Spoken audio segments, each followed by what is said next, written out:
Good morning. Happy Monday. Today is Monday, April 6th. April 6th.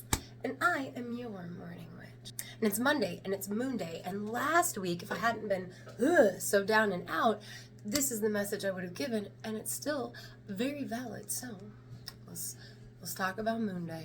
So I can't remember if I ever said this to you guys before or not, but in the esoteric learnings, they teach that as humanity became more and more of the material world, the gods were less and less able to access our realm because we were leaving the spiritual behind and becoming material. So as these changes took place, the gods could only access us as close as the moon, which in spirituality, the moon is incredibly important pretty much across the world. And that's where you can reach the gods. I know I sound crazy. I don't give a fuck. That's why in witchcraft, drawing down the moon is so important, because if you work with a deity, you are literally inviting them down into your space, because the reason they can only reach the moon is as we became material and we took over the material world, we left no space for the spiritual. And so they have nowhere to occupy now that the oracles and temples are all gone.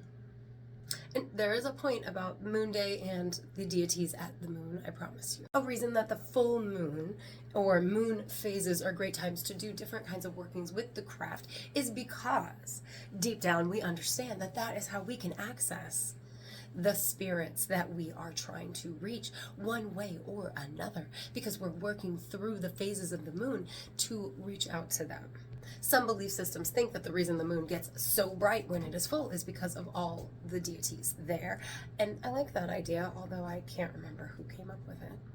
Maybe it's not an idea, maybe it's the truth and nobody came up with it. So anyway, back to the point. Moonday is the day of the week that's most associated with the moon. So you know, from a standpoint of reaching out to deities who can only come to us as close as the moon, Moonday, whoops-a-daisy, technical difficulty. So I'm pretty sure what I was saying was Moonday is the day that it's great to make connection and invite them down into your space for working purposes or whatever you want. I'm an intuitive witch, so I'm not gonna fucking tell you what to do. I know what I do. And I live my life as a ritual every day, so you can assume what I do or not, but that one's up to me. And when we talk about inviting them down into your space, again, without the temples, without the oracles, the gods have nowhere to reside here in the material world, which is where altars come in. Our altars are spaces that we can allow the gods to inhabit if we want to invite them in, if we want to make a place for them and give them a place to occupy here on earth in the material, physical world, not just the spiritual realm far, far, far away.